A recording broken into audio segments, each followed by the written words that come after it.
মমতা ব্যানার্জি জিন্দাবাদ, তৃণমূল ছাত্র পরিষদ জিন্দাবাদ। মমতা দি এগিয়ে চলো, আমরা তোমার সাথে আছি। মমতা দি এগিয়ে চলো, আমরা তোমার সাথে আছি।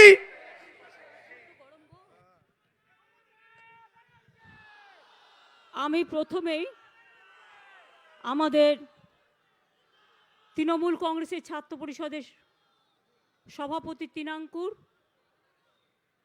দেবাংশু, সুদীপ, সুপ্রিয়, জয়িতা থেকে শুরু করে যারা আছেন এখানে, পুরনো দিনের ছাত্র নেতা, একেবারে কৃষ্ণা থেকে শুরু করে, মালা থেকে শুরু করে, অশোকদা থেকে শুরু করে, শোভনদা থেকে শুরু করে, অরূপ থেকে শুরু করে, নির্মল থেকে শুরু করে, ববি থেকে শুরু করে, সুজিত থেকে শুরু করে, সবাই, কত নাম আর বলবো। আমাকে দিয়ে শুরু। উপস্থিত আমাদের শ্রদ্ধেয় নৃসিংহ কুমার ভাদুরী, আমাদের শুভাপ্রসন্নদা, অনন্যা সহ আমাদের সকল মন্ত্রীগণ, সাংসদগণ, এমএলএ, কাউন্সিলর, কমিশনার, জেলা পরিষদ, পঞ্চায়েত, প্রতি ইউনিভার্সিটি, কলেজ, ইউনিটের প্রেসিডেন্ট, জেনারেল সেক্রেটারি এবং ইউনিয়নের প্রেসিডেন্ট ও জেনারেল সেক্রেটারি সহ সকলে,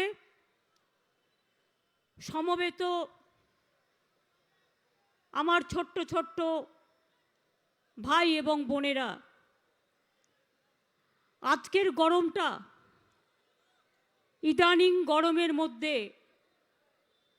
সবচেয়ে তীব্র, একেবারে দারুণ অগ্নিবাণেরে। আমি শুনছিলাম অভিষেক বক্তৃতা দিচ্ছিল, তার আগে, এত গরমে চিৎকার করো না, তার আগে আরো অনেকে বক্তৃতা দিয়েছেন এবং বক্তৃতা দিয়ে তারা আপনাদের বুঝিয়েছেন যে কেন বিজেপির বিরুদ্ধে আমাদের লড়াইটা করতে হবে। আমি প্রথমেই আপনাদের অভিনন্দন জানাই আপনাদের প্রতিষ্ঠা দিবসে। আপনারাই দেশের ভবিষ্যতে নেতৃত্ব দেবেন আপনারা। আমি শুধু বলবো, যারা শুধু নেই নেই করে, না না বলে বেড়ান, কুৎসা রটিয়ে বেড়ান, মাথার ব্রেন থেকে ভালো কথা বেরোয় না, শুধু খারাপ কথা বলে বেড়ান, চক্রান্ত করে বেড়ান, তাদের বলি, আপনাদের একটা রাজ্যের সাথে আমাদের একটা রাজ্যের তুলনা হয়ে যাক, এডুকেশন নিয়েই তুলনা হয়ে যাক। আমাদের রাজ্যে এই 11 বছরে আমরা 30টা বিশ্ববিদ্যালয়, 14টা নতুন মেডিকেল কলেজ, 51টি নতুন কলেজ, 272টি আইটিআই, 176টি পলিটেকনিক, 7,000 নতুন স্কুলে যাওয়ার জন্য বিনা পয়সায় ব্যাগ, বই, পোশাক দেওয়া হচ্ছে। কন্যাশ্রী 80 লক্ষ স্কলারশিপ পায়। সবুজ সাথী সাইকেল 1,03,07,00,000। এই নাম্বারগুলো মাথায় রাখবেন। ঐক্যশ্রী 3,07,00,000। এবার হচ্ছে শিক্ষাশ্রী, মানে শিডিউল কাস্ট, 1,05,00,000 এবং শিডিউল ট্রাইব ছাড়াও 14,65,000 Swami Vivekananda merit cum scholarship পায়। 12 ক্লাসে বিনা পয়সায় ট্যাব দেওয়া হয়। 10,000-এর বেশি, মনে রাখবেন, এই 10 লাখ টাকার মতো আমরা কি দিচ্ছি? আমরা ট্যাব দিচ্ছি, এই স্মার্ট কার্ড দিচ্ছি। আগে কখনো কেউ ভাবতে পেরেছেন যে একটা গরিব ছেলে, এমনকি যার স্টাডি ব্রেক হয়ে গেছে, সেও চান্স পাবে, 10 লক্ষ টাকা পর্যন্ত ক্রেডিট পাবে, এবং ইতিমধ্যে 30,000 ছেলে মেয়ে পেয়ে গেছে। কোথাও দেখাতে পারবেন না। এবার আমি আপনাদের বলি, আগামী দিন অনেকে দেখুন, 1000টা ঘটনার মধ্যে আমাদের 11 বছরের শাসনে টাকা পাইনি, পয়সা পাইনি, কোনো সুযোগ পাইনি, সুবিধে পাইনি, শুধু লাঞ্ছনা পেয়েছি, বঞ্চনা পেয়েছি। তা সত্ত্বেও মনে রাখবেন যে শিক্ষা নিয়ে এত অপপ্রচার করা হচ্ছে, শিক্ষা নিয়ে যারা এত অপপ্রচার করে বেড়াচ্ছেন, কোর্টে কেসটা সাবজুডিস আছে, ন্যাচারালি আমি সেটা নিয়ে কথা বলবো না।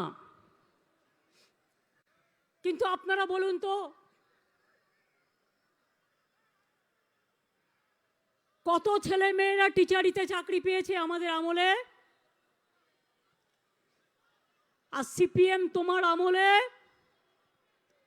লিস্ট কোথায়? আলমারি কোথায়? ডকুমেন্ট কোথায়? কারা চাকরি পেয়েছে?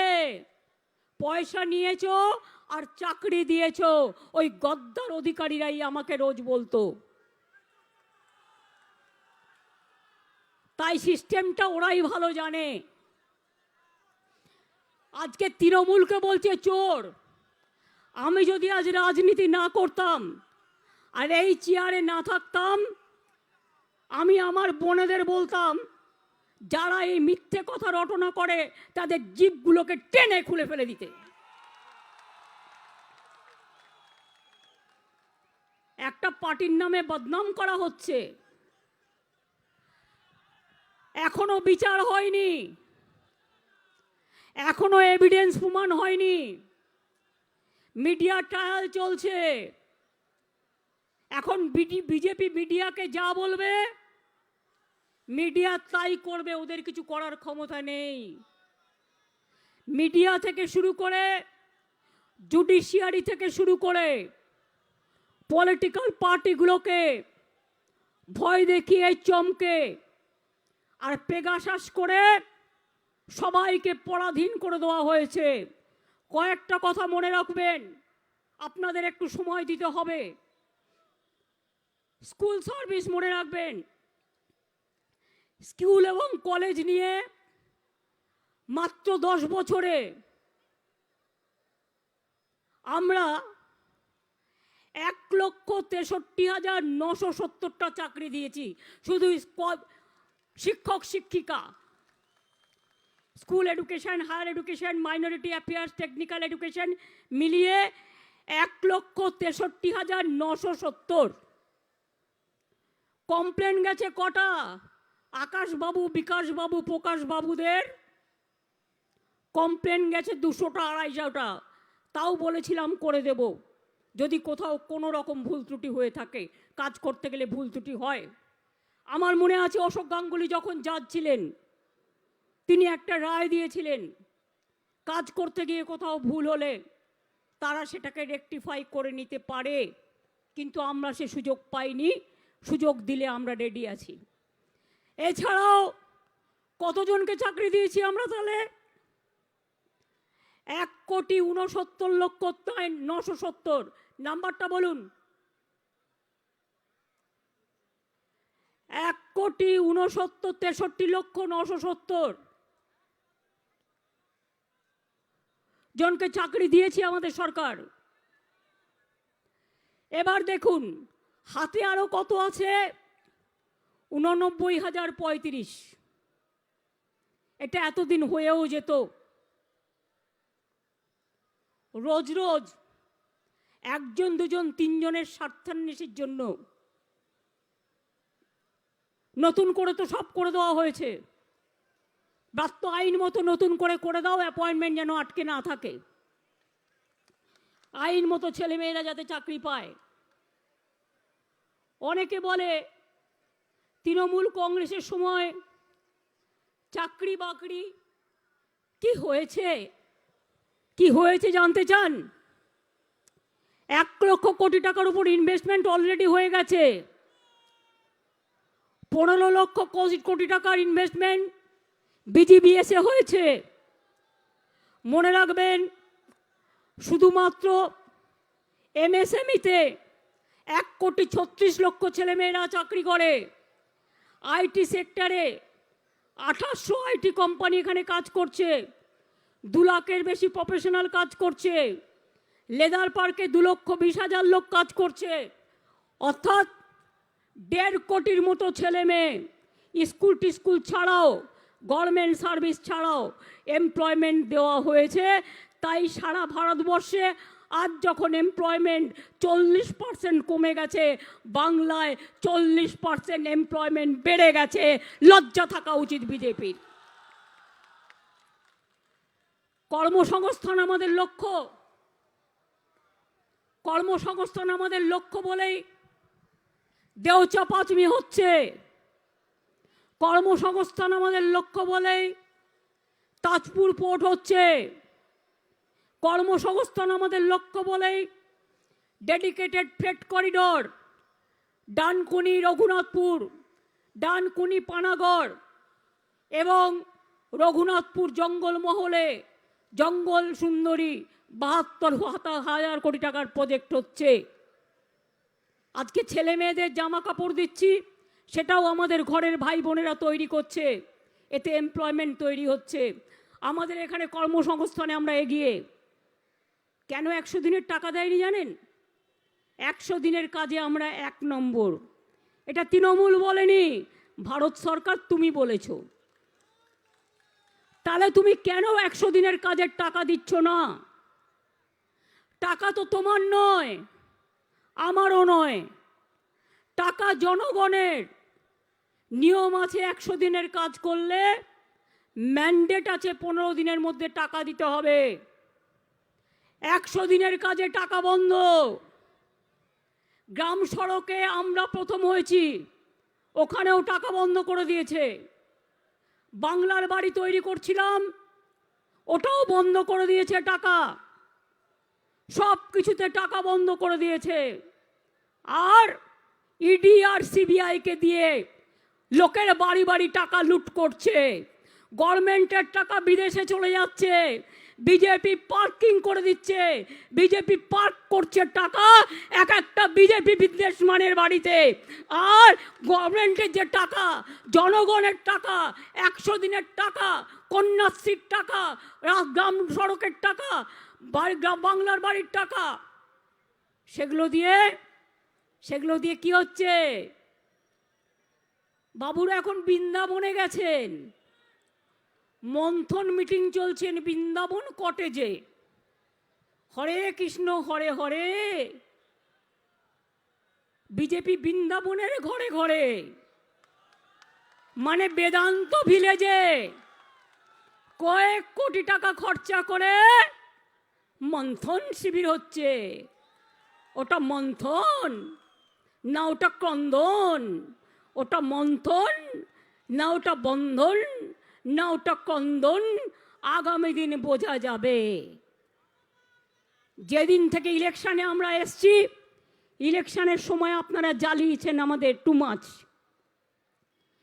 হুইল চেয়ার করে করে প্রোগ্রাম করেছি, আপনারা সবাই আমাকে সাপোর্ট দিয়েছেন, পাবলিক, আমার ওয়ার্কাররা।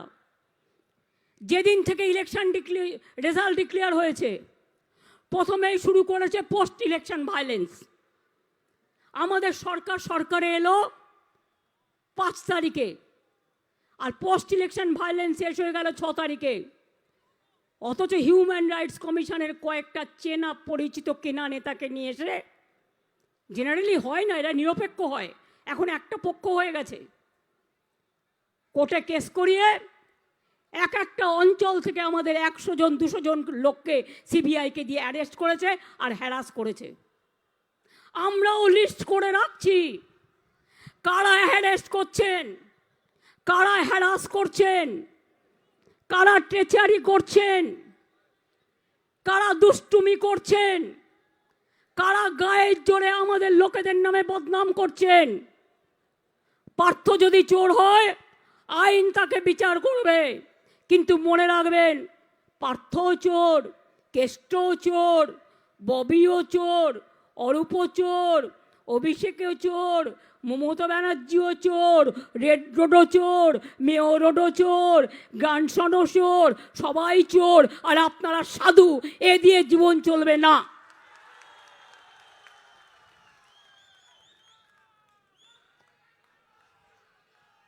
আরে আজকে আমাকে একজন বলছেন, দিদি আপনার নামেও একটা কেস করেছে আজকে কোর্টে। আমি বললাম কেসটা কি? বলল আপনার অনেক প্রপার্টি বেড়েছে আর আপনাদের ফ্যামিলি সবার। আমি বললাম একদিন তো রাজা রামের পিতা দশরথ একা ছিলেন, তারপরে বিয়ে করেছে, তার ছেলেরা বড় হয়েছে, তাদের পরিবার হয়েছে, তাদের আবার সন্তান হয়েছে। আমিও যখন ছোট ছিলাম আমি জানতাম আমি 6 ভাই 2 বোন। মা যতদিন বেঁচে ছিলেন, মা আমার একমাত্র মা, আমার কাছে আমার দায়িত্বে মা ছিল। আর সবাই নিজের আমরা রিলেশন রাখি উৎসবে উৎসবে, কিন্তু সব পরিবারগুলোর নিজের মতো নিজেরা বিয়ে টিয়ে করে নিজেরা আলাদা থাকে। কারোর সাথে কারো কোনো সম্পর্ক নেই, অন্য সম্পর্ক, উৎসবের সম্পর্ক আছে, রাখি বন্ধনের সম্পর্ক আছে, কালী পুজোর সম্পর্ক আছে, দুর্গা পুজোর সম্পর্ক আছে, ভাইফোঁটার সম্পর্ক আছে, দিস মাছ। আমি বললাম আমার প্রপার্টি, আমি তো চাই আমার এখানে কেন হবে? আরে ইন্টারন্যাশনাল কোর্টে হওয়া উচিত। এখানে তো বিজেপি যা শিখিয়ে দেবে তাই বলবে। তার থেকে বেটার, আমার তো এভিডেন্স দেওয়াই আছে, আমার তো এভিডেন্স দেওয়াই আছে। বলুন না একটু, আমাকে দেখান 12 বছর একটানা 1 লক্ষ টাকা করে পেনশন আমি এমপি হিসেবে পেতাম, আমি নিই না। কত টাকা হয় স্টুডেন্টরা যোগ করবেন প্রতি মাসে। আমি চিফ মিনিস্টার হিসেবে ডেলি ওয়েজ, অন্যান্য বিল টিল নিয়েও মাসে 3-3.5 লাখ টাকা কম করে পেতাম। 12 বছরে আমি 1 পয়সাও নিইনি। সংখ্যাটা যোগ করে দেখবেন কত হয়েছে। এমনকি বাইরে গেলে চাটাও আমি পয়সা দিয়ে খাই। গভর্নমেন্টের গাড়ি চড়াও ভাগ্যে কম হয় বিপদে না পড়লে। জিজ্ঞেস করুন তো কমরেড, একবারও ভেবে দেখেছো আমি যে বাড়িটায় থাকি ওটাও আমি ঠিকা, আমার শর্ত, আমরা প্রজা, আইন অনুযায়ী আমরা প্রজা। এটা আজকে নয়, আমার বাবা আছে 70 বছর ধরে, এগুলো সব রানী রাসমণির জমি, সেটাও আইনত প্রজা, ঠিকা শর্ত। আর কি চাও? 91 সালের পর থেকে আমি কোনোদিন এক্সিকিউটিভ ক্লাসে চড়িনি, আমি এমপি থাকলেও, মিনিস্টার থাকলেও। আমি কেন বই বিক্রি করব সেটাও তাদের জ্বালা। সুভাদা চলে গেছে, সুভাদা কেন পেন্টিং বিক্রি করবে সেটাও তাদের জ্বালা। আমি বই বিক্রি করলে বলবে কেন এত বই বিক্রি হয়? এই জন্য হয় লোকে বইগুলো পড়ে অনেক তথ্য পায় এবং প্রয়োজন বলে মনে করে। যাও একটা বাজারে সার্ভে করো, করে দেখো বই মেলায় বেস্ট সেলার কার বই। যাও গিয়ে দেখো। আমি তো বই মেলায় একদিন যাই, উদ্বোধনের দিন। আমি তো নিজে বসে বিক্রিও করি না, ওই থেকেই আমার চলে। আমি দেখি কাউকে কাউকে দিয়ে ভেঙিয়ে বিজেপি নানা রকম বলে বেড়ালো। আরে ব্রাত্য কেন আমাকে একটা অ্যাওয়ার্ড দিল? আরে আমি তো জীবনে কত অ্যাওয়ার্ড ছেড়ে দিয়েছি, আমি তো কত অ্যাওয়ার্ড ছেড়ে দিয়েছি। অ্যাওয়ার্ডের প্রতি আমার কোনো স্পৃহা নেই। 1000 কবিতার একটা বই লিখুন না বসে বসে, একটু দেখি, একটু বসে লিখুন। নিজে নিজে 125টা বই লিখুন এত কাজের মধ্যেও।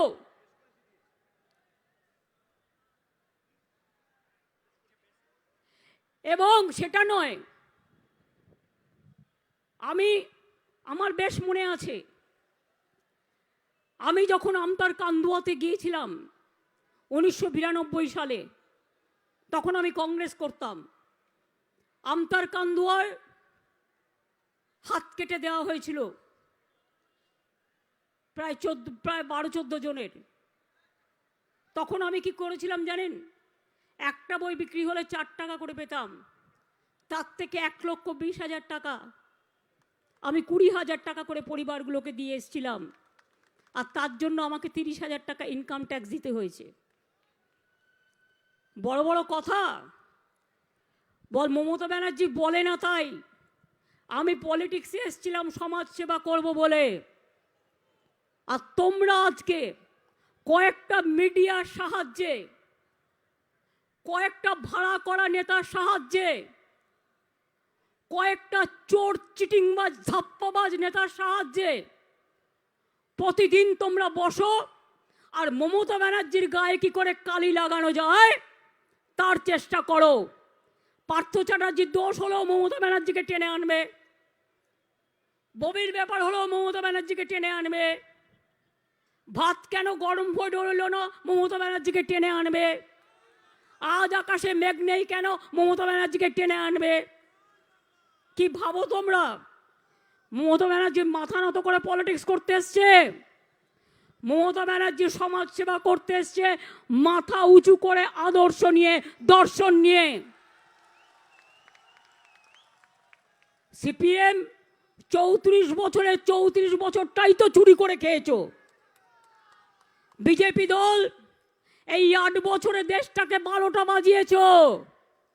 সব গ্যাস নাই, দুধ নাই, মুড়িতে জিএসটি, নকুলদানায় জিএসটি, ডেড বডিতেও জিএসটি, মানুষের ওপর শুধু ধারের পর ধার, চাকরি নেই, বাকরি নেই, কিচ্ছু নেই। শুধুমাত্র কোটি কোটি টাকা দিয়ে নিজেদের টাকার ভান্ডার বাড়াচ্ছ। কোথার থেকে আসলো এ টাকা? মহারাষ্ট্র গভর্নমেন্ট ভাঙতে কত টাকা এসছে, সে টাকা কোন দিয়া? बीजेपी साहनसा लोगों ने, मैं आप लोगों को पास पूछती हूँ देशवासी का ओर से, महाराष्ट्र ने अपने गवर्नमेंट तोड़ा, पैसा कौन दिया, कहां से आया, कितना सीबीआई हुआ, कितना ईडी हुआ? अब झारखंड भंग तोड़ने गया था, मैंने रोक दिया इधर में 3 एमएलए को। वो लोगों को मैंने पेपर में देखा, जब पूछताछ कर गया तो उन्होंने बोला जो उसको 10 रुपया करके देने वाला था बीजेपी लोग, 10 करोड़ करके। अरविंद केजरीवाल दिल्ली में बोला उसको गवर्नमेंट फेंकने के लिए 40 करोड़ का प्लान बनाया, 800 करोड़ का प्लान बनाया। और बंगाल को फेंकने के लिए सीबीआई डे का प्लान बनाया।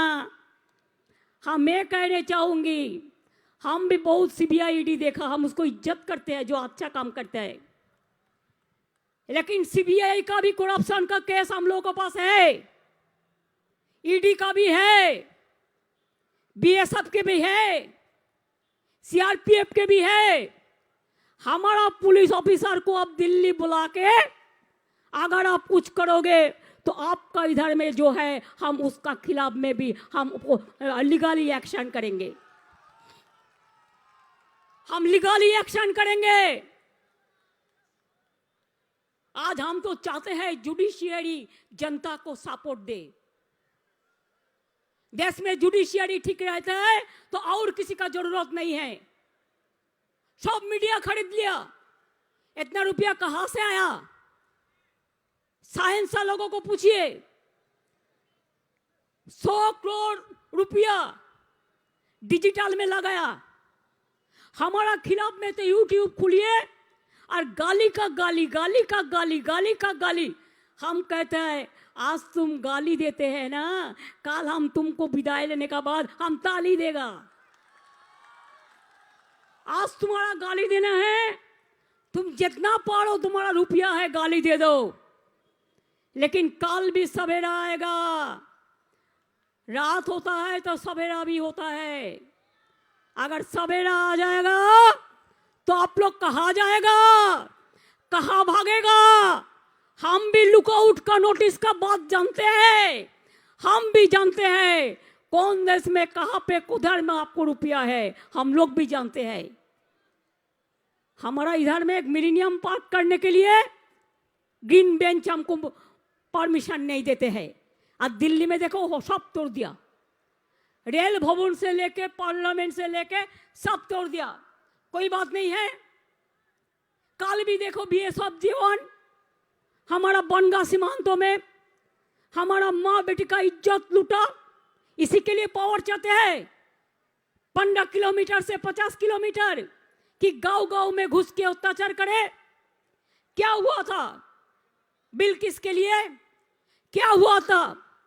अब हम लोगों के पास भी लेटर भेजा, सबको छोड़ दो।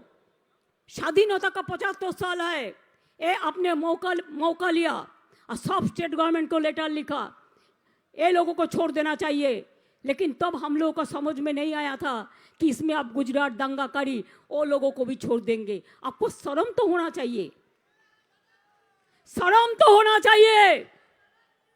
आप बेटी का बात करते हैं, आप प्यार का बात करते हैं, और सबसे ज्यादा बेटी का ऊपर अत्याचार कौन करते हैं? आप करते हैं। आप देश को तोड़ दिया, इतिहास को तोड़ दिया, लैंग्वेज को तोड़ दिया, सिलेबस को तोड़ दिया, इंस्टीट्यूशन को तोड़ दिया।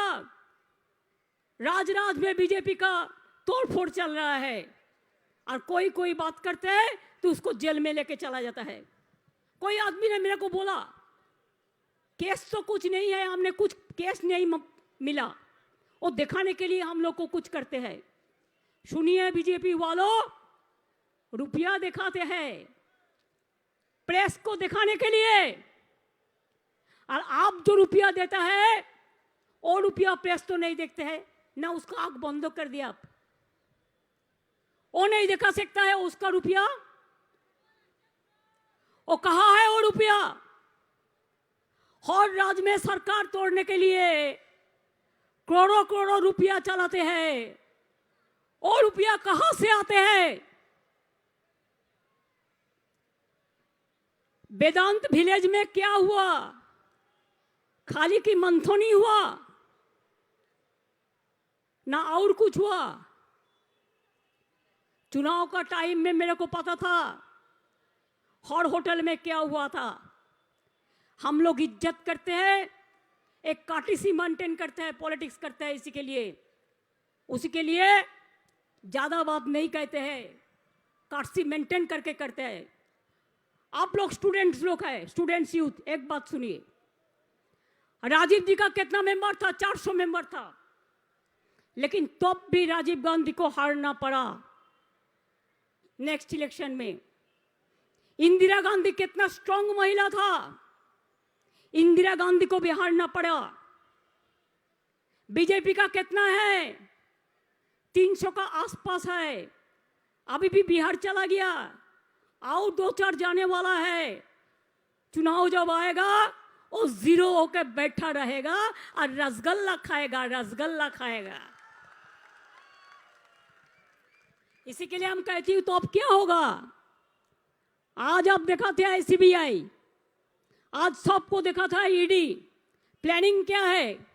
इलेक्शन का पहले तृणमूल कांग्रेस को, बॉबी को अरेस्ट करो, अभिषेक को अरेस्ट करो, अरूप को अरेस्ट करो, मलय के अरेस्ट करो, चंद्रिमा को अरेस्ट करो, सबको अरेस्ट करके जेल में भर्ती रखो, तब चुनाव में तृणमूल नहीं जीतेंगे। हम बोलते हैं तुम हमको भी बंद रखो ना, हमको बंद रख के भी तुम देखो ना क्या होता है। चुनाव का पहले तो मारा था, सोचा था वो निकाल नहीं पाएगा। अरे हम जेल में भी रहेगा ना तो जेल से फूटा फूटा होकर निकालेंगे, आपको समझ में नहीं आएगा। আমি সাধারণ মানুষকে বলবো, মিডিয়ার কথা শুনে ভুলবেন না। মিডিয়া বিজেপির কথায় চক্রান্ত করে প্ল্যানিং করে। বলুন তো কালকে উনি অ্যারেস্ট হবে, মিডিয়া আগে জানলো কি করে? ইডি জানবার আগে, সিবিআই জানবার আগে ওদের সাথে মিডিয়ার একটা আন্ডারস্ট্যান্ডিং আছে, কারণ ওরাও এর মধ্যে ইনভলভ আছে, মিডিয়ার ট্রায়াল চলছে। তাই আমি আপনাদের কাছে বলবো, একটা কথা ওদের বিশ্বাস করবেন না। কি বললাম বুঝতে পারছেন? হঠাৎ যদি দেখেন ববির অত সবপন্থী পাওয়া গেছে তাই ববিকে অ্যারেস্ট করবে, বুঝবেন সব সাজানো, টোটালটাই সাজানো, টোটালটাই নাটক, টোটালটাই মিথ্যে। এই যে অভিষেক বললো না 21শে জুলাই হলো 21 তারিখ, আর 22 তারিখ মধ্যরাতে পার্থদার বাড়ি গিয়ে হাজির হলো। তুমি আগেও করতে পারতে, দেখে নেবো আমরা কেসে কি আছে বলে আমি কিছু বলছি না। এখন কেস্টের মতো এত সাহায্যকারী ছেলে আমি খুব কম দেখেছি। এই তো আজকে এখানে অভিষেক এত ভালো বক্তৃতা দিয়েছে, আমার মনে ওকে কাল না নোটিশ ধরায় আবার। আগে তো ওকে নোটিশ ধরিয়েছে, ওর বউকেও নোটিশ ধরিয়েছে, এবার মনে হয় 2 বছরের বাচ্চাটাকেও নোটিশ ধরাবে। যখন ডাকবে তখন ওকেও সাথে করে নিয়ে যাস। বাচ্চাটার চেহারাটাকে এখন থেকে দেখে রাখুক, যাতে আগামী দিন বুঝতে পারবে বাচ্চাটাও কেমন স্ট্রং।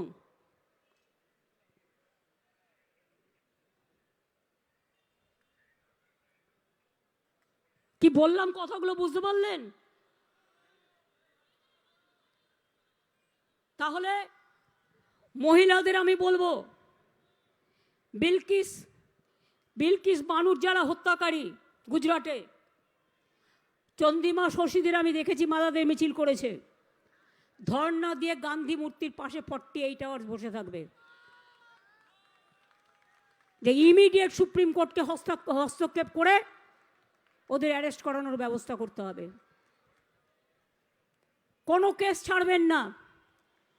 আর যারা স্টুডেন্ট আছেন আরও বেশি করে এলাকায় মানুষের সাথে যোগাযোগ করবেন, ছোট ছোট বাচ্চাদের সাথে ক্লাব গড়ে তুলবেন। কোনো পাড়ায় 15টা বাচ্চা আছে, বলবেন আয় তোকে আমি একদিন অঙ্ক শিখিয়ে দিই, আয় তোকে একদিন আমি বাংলা পড়িয়ে দিই, কত খুশি হবে। এই কাজগুলো যদি আপনারা করতে পারেন, আমি এখনও মনে করি, আমি নিজেকে আজও ছাত্র মনে করি, আমি গর্ববোধ করি নিজেকে ছাত্র মনে করলে। অনেকে কখনো আমার বয়স জিজ্ঞেস করে, বয়স বাবা মা করে গেছে, আমি ওটা নিয়ে কোনো কথা বলছি না, বইতে লেখা আছে, একান্তে বইতে পড়ে নেবেন। কিন্তু আমি এখনও মনে করি আমার বয়সটা থেকেও বড় কথা, আমার মনটা এখনো ছাত্রের মতোই আছে, ছাত্রীর মতোই আছে। এবং আমি যতদিন বেঁচে থাকবো ছাত্র ছাত্রী আর শিশু মন আর মানবিক আর মা বোনেদের মন নিয়েই বেঁচে থাকবো। আমি রাজনীতি করে মানুষের জন্য, আমি চুরি ডাকাতি করার জন্য রাজনীতি করি না। আমাদের মধ্যে অনেককে আমি অ্যারেস্ট করিয়েছি। সিপিএমের কালচার থেকে কেউ সিপিএম থেকে এসেছিল, তাদের কালচার কাউকে গ্রাস করেছিল। যেমন বিজেপির কালচারেও কিছু আছে সর্বাংশ চোর, যেখানে ক্ষমতায় আছে, আর এখানে ক্ষমতায় না থাকাও থেকেও যা টাকার অহংকার, সব টাকা ওদের কাছে যাচ্ছে কি করে আমি জানি না, কোটি কোটি টাকা দেশের লুট করছে। সুতরাং মনে রাখবেন, আজও ভারতবর্ষে একটা যদি সাচ্চা পলিটিক্যাল পার্টি থাকে, নিন্দুকেরা বলবে আমি তাদের কিছু যায় আসে না, নিন্দুক তার কথা বলবে, বলতে দিন। কিন্তু আমি আমার স্বচ্ছতার কথা নিয়ে বলি, আমাদের তৃণমূল পার্টি এখনও মনে রাখবেন দেশের মধ্যে সাচ্চা পার্টি, আদর্শবান পার্টি, দিলদার পার্টি, মানবতার পার্টি, মা মাটি মানুষের পার্টি। তাই আপনাদের জাগতে হবে। বাধা আসলে, ঝড় আসলে আপনি কি ঝড়ের পাশে দাঁড়িয়ে থাকবেন, না ঝড়টা সরিয়ে দেওয়ার ব্যবস্থা করবেন? ঝড় আসুক, বন্যা আসুক, বাদ আসুক, তীব্র থেকে তীব্রতর বেগে আসুক, যখন ঝড় আসবে ঝড়টা কিছুক্ষণ বাদে সরে যাবে, তারপরে কিন্তু আপনাকে আবার রাস্তায় নামতে হবে। আর ঝড়ের মধ্যেও যারা রাস্তায় নামতে পারে তারাই তো বীর, তারাই তো সৈনিক, তারাই তো যৌবন, তারাই তো ছাত্র। যখন কেউ কাউকে বিশ্বাস করে না তখন ছাত্রছাত্রীরা বুক বাজিয়ে বলে, দেখো আমার হিম্মত আছে, হাম হিম্মত সে লড়তে হ্যায়, হাম হিম্মত সে করতে হ্যায়, হাম হিম্মত সে মরেंगे, हम हिम्मत से डरते नहीं हैं, जब हम डरेंगे तब हम मरेंगे, हम लड़ेंगे, हम करेंगे, हम जीतेंगे, हम बीजेपी को हटाएंगे। दिल्ली का लड़ाई हमारा आखिरी लड़ाई है, बीजेपी को हटाना।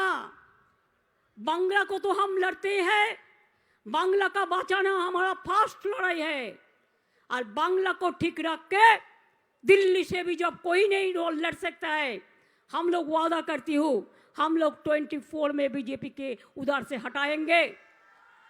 और बांग्ला माँ को इज्जत का साथ जो आज़ादी का जन्म दिया, जो नवजागरण को जन्म दिया, जो विवेकानंद को जन्म दिया, जो सुभाष चंद्र को काम में लिया, जो गांधी जी के छोड़ के, बिरसा मुंडा छोड़ के, जो भी हो, मातंगिनी, पद्मजा नायडू, सब हर आदमी को लेके जो काम किया है ये बंगाल ने किया है, और कोई नहीं काम नहीं करता है। इसी के लिए आप ये बात मत सोचो कि जो भी मर्जी आप करोगे और हम लोग को चमकाओगे। আমাদের চমকালে আমরা গর্জাই, আর আমাদের গর্জালে আমরা বর্ষাই, আর আমাদের বর্ষালে আমরা বৃষ্টিকেও রুখে দিতে পারি। কখনো বৃষ্টিকে টেনে আনতে পারি, কখনো বৃষ্টিকেও রুখে দিতে পারি, কারণ মা, মাটি, আকাশ সবটাই ওরা আমাদের সাথে আছে। তাই মা মাটি মানুষকে প্রণাম জানিয়ে আগামী 1 তারিখে সবাই দুর্গাপুজোর মিছিল করবেন। এমন কি বলবো আপনাদের, আর ইউনেস্কো হেরিটেজের লেটারটা পাঠিয়েছে, এটা পাঠায় জিওআইকে, কপিটাও আমাদের কাছে পাঠায়নি। আমার শেষকারে হোয়াটসঅ্যাপ করে নিয়ে এলাম। সাংঘাতিক একটা গভর্নমেন্ট চলছে বাবা, আর তার মন্ত্রীরা কাজ নেই, কর্ম নেই, রেগুলার আসছে, পুলিশকে চমকাচ্ছে, ওকে ভয় দেখাচ্ছে, একটা বিল সই করছে না, যা ইচ্ছে তাই করে যাচ্ছে। তাই আপনাদের বলি, ভয় পাওয়ার কোনো কারণ নেই। ভয় পাচ্ছেন? টিভির কথা শুনে কখনো নিজের মনকে তৈরি করবেন না। মনে রাখবেন, সংবাদ মাধ্যমকে বিজেপি কিনে নিয়েছে। মাথায় কিছু ঢুকলো? ওদের সাথে খারাপ ব্যবহার করবেন না, ওরা তো চাকরি করে। বিজেপি সংবাদ মাধ্যম থেকে শুরু করে, সিবিআই থেকে শুরু করে, ইনকাম ট্যাক্স থেকে শুরু করে, ইডি থেকে শুরু করে আরও অনেককে কিনে নিয়েছে। তাই বিচার পাওয়ার জায়গা যেখানে নেই সেখানে রাস্তাই আমাদের রাস্তা দেখাবে, এই রাস্তাতেই লড়াই চলবে।